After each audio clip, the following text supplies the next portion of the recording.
Díobh gach duine tásúla gom go bhfuil sibh Imreoir na sláinte.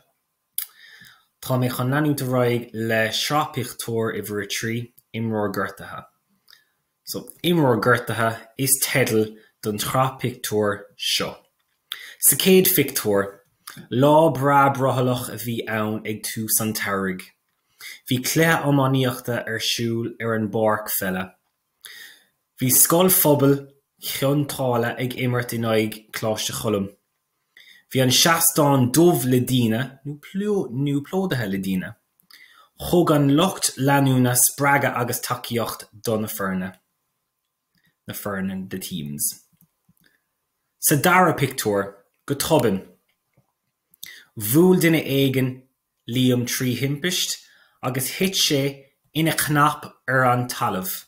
So hit sé ar an talamh, nó hit sé ina chnap ar an talamh, if you want to have an even broader sentence. Bhí pian uafásach ina chos, lig sé scrad as. Héad an réitóir an adóg, so sévu, I'm sure catcha an adóg because it's feminine, just like we saw in Pictiúrlin earlier. Agus rit an banistóir amach ar an barc imirthe. Bhí sé bortha faoi Liam. Chuir sé fis ar an otharchar, gan a héilim bhuile. Cuirach Liam ar híontáin agus tógach é go dtí an tospedéil. Tógach bríthar sé I'm sure catcha he was taken. Sa tríú Pictiúr, thris sé an tospedéil ar a trí a chlog. Bhí burt air sa seomra feitheamh agus baléir gur gortaigh fearháin a chos freisin. So it was clear, baléir. Bhí an pian níos measa agus bhí Liam mí ainach agus mí compordach. So níos measa, the pain was worse. Dan siad sa seomra feitheamh ar an dochtúir. So they stayed dan siad. And again, notice D apostrophe and a sévu.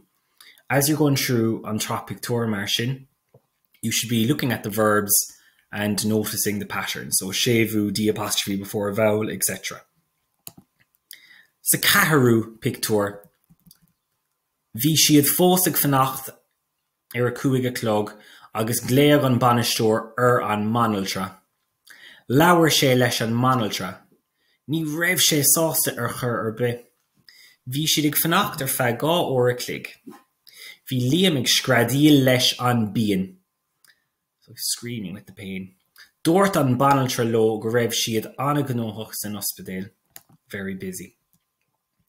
Sa chuaigú Pictiúr, ina díag sin nach na cainte, after that, bhuail Liam leis an nochtúir agus rinne sé scrúdú air. Glach sé ex-gádá chos. Leabhar an dochtúir le Liam agus dúirt sé go raibh a chos briste go donna. Dúirt sé go mbeadh ar sos fada a thógáil ón spórt. Bhí diamá an domhain ar Liam. Sa séú Pictiúr, cúpla lá ina díag sin, bhuail Liam lena chara seán ar scoil. Now, make sure you say bhuail le, because bhuail le is to meet, bhuail is just to hit.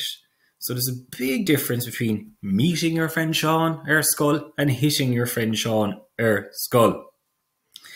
Dinis sé an scéal dó, go mbeadh ar sos a thógáil ón iomaíocht ar feadh 5 bhí. And to extend your sentence, nach mbeadh ceadaige sport a imirt ar feadh 5 bhí, and he wouldn't have permission to play sport for 5 months. Again, it's all about expanding na chabertí, the sentences. Smuoinigh sé ar.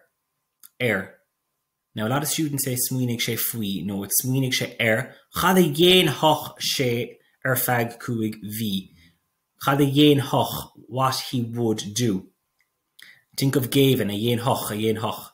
So, ar feadh 5 bhí, smuoinigh sé ar chluichí board a imirt, baléir nach raibh sé sásta ar chur a bith, agus go raibh ledrán ar.